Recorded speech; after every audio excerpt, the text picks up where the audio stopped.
What is going on, guys? Money Webby here, back again for Sunday's two-game slate. We got two game sevens. Super excited about it. Some high intensity NBA action, and I got it broken down for you with six of my favorite DFS plays for the slate. My money six. So before we get going, if you could show some love to the like button, that'd be great. So I can continue to bring these videos to you every single day.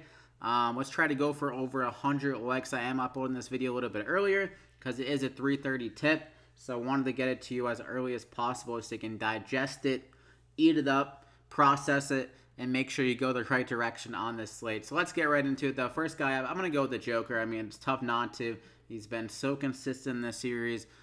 Probably could have got closer to maybe even a bigger line. He did foul out of maybe a minute and like 50 seconds left in the fourth quarter of the last game, and he was dealing with some foul trouble early in the fourth quarter. He didn't play as many minutes as he probably would have if he didn't pick up that fourth foul or a fifth foul or something like that in the end of the third quarter. But in this game, it's a game seven, do or die. They did have 2 days off, so Jokic will be a little bit more rested up. And he's just been unstoppable in the series, like I kind of figured against Portland. Without Nurkic, Kanter hasn't been that great defensively.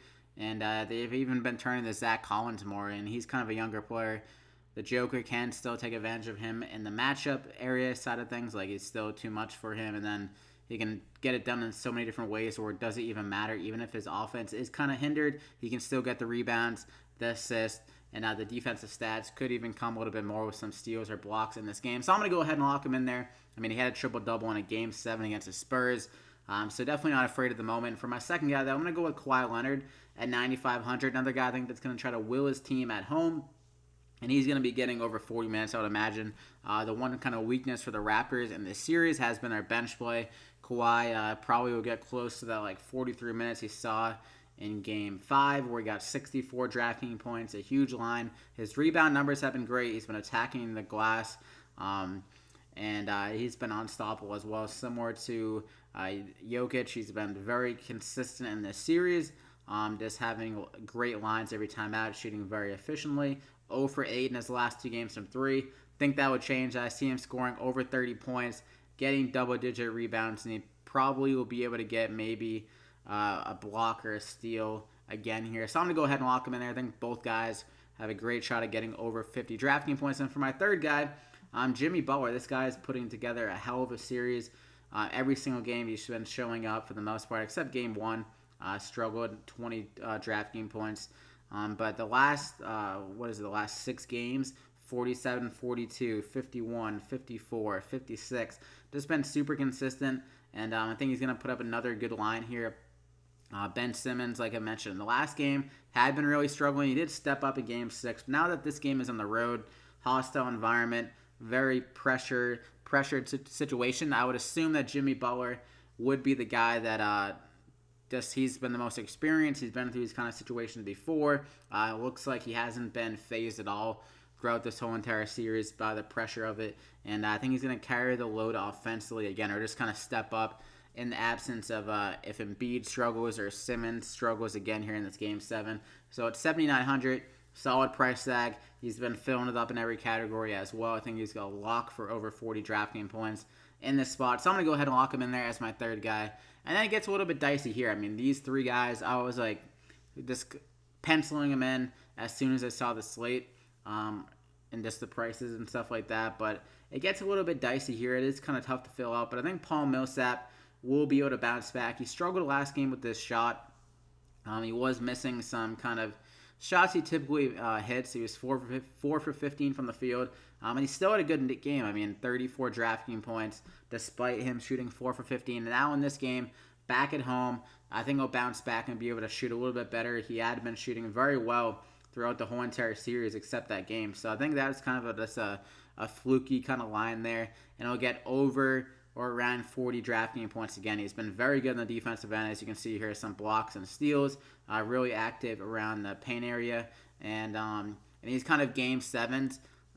They're a little bit more scrappy of games. I think Millsap will be fighting around the glass. And like I mentioned with Jokic, the minutes limit won't really be there. I think Millsap can get around 40 minutes again here in this game. So I'm going to go ahead and lock him in there as my fourth guy. And if he's really doing well, there's really no need to go to the bench anyways. Like, if he bounces back, I mean, he got 39 minutes with him playing bad last game, so it's still definitely a safe option there. And for my fifth guy, I'm going to go with Zack Collins. He actually really impressed me in the last game. Like I mentioned, Cantor, they've been turning to Zack Collins a little bit more, like I mentioned with Jokic earlier. But Zack Collins, honestly, probably matches up a little bit better with Jokic just based on his length. Cantor is more of kind of a, I guess, physical kind of guy, but the Joker, I would say, you're probably better off stopping him with the length because a lot of his shots are kind of more finesse type of shots, kind of like the floaters and stuff like that. He kind of does some guard type finishes around the rim.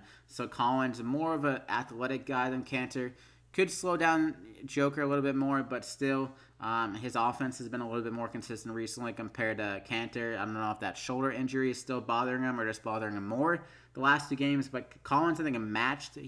Both of them had 29 minutes in the last game, so the coach is showing a lot more faith in Collins. He played really well with 5 blocks, and I mean, their defense had one of their best games of the series with only allowing 108 points after allowing a lot of points over the last few games. So Zack Collins, he could be a guy that blows up in your face at 4,100, as he hadn't been doing really that much in this series in some of the games, but still he's trending up in the right direction. And Minu and Harkless have been really struggling and giving them anything on offense. So if they get down here in this game and they turn to Zack Collins a little bit earlier, and if he's doing really well, then he could get around 29 minutes again here, even playing alongside Cantor. So I'm going to go ahead and lock him in there as my fifth guy. Then we get to go cheap. Loaned this guy last game. Still a really cheap price, like a 3,100. So we might as well go back to him. Mike Scott played really well in Game 6, as I expected, back at home. A guy that has been really just kind of very stable on the bench. He's really been shooting well for this Philadelphia team in the playoffs. Against Brooklyn, he had some games where he stepped up and hit a few threes for them. And so, again here, hostile environment, like I mentioned. I think Simmons or Embiid could struggle a little bit, and maybe they turn to a guy like Mike Scott. Similar situation, as I mentioned, with Zack Collins. Maybe they have to turn to the bench a little bit earlier than they want to if their offense is struggling on the road in a Game 7. So 3,100. Mike Scott, a guy that's been in the playoffs like multiple years so far. He played with the Hawks for a while in the playoffs. He wasn't a big piece on the Hawks, but he was a nice kind of consistent offensive player off the bench, and they need his production at the bench. That can be a huge boost for him. So 3,100, not crazy upside, obviously. But if like a guy like James Ennis struggles more, and Mike Scott is the one hitting the threes, then maybe he gets a few more minutes in the absence of James Ennis, and they turn to him a little bit more instead of Ennis at that like 6-man type of role. So 3,100 upside is definitely there at his price tag. So I'm gonna go ahead and lock him in there as my final guy. So definitely not a lot of money left over, 4,600, but still doable. We got all the studs you need with Jimmy Butler, who I think is going to go over 45. Kawhi Leonard, I think he could honestly go for 55 to 60 DraftKings points. Jokic could go for 55 to 60 himself. Millsap could go for 40. Collins could go for 25 to 30. And Scott could give you around 20 DraftKings points at a really cheap price tag. So hope you enjoyed it. Slap a like if you did. 100 plus likes would be amazing. Thank you for all the support. And make sure to subscribe if you haven't already. We're closing in on 8,000 subs, around 20 away now. So really excited about that. We'd be really happy if we could hit that milestone there. So thank you. Thank you for tuning in, checking out my plays. You don't have to roll with these guys. Maybe if you want to go with a few of them, if you agree with me, and pivot to your own players, it's up to you. But good luck. We'll see you back here again next time.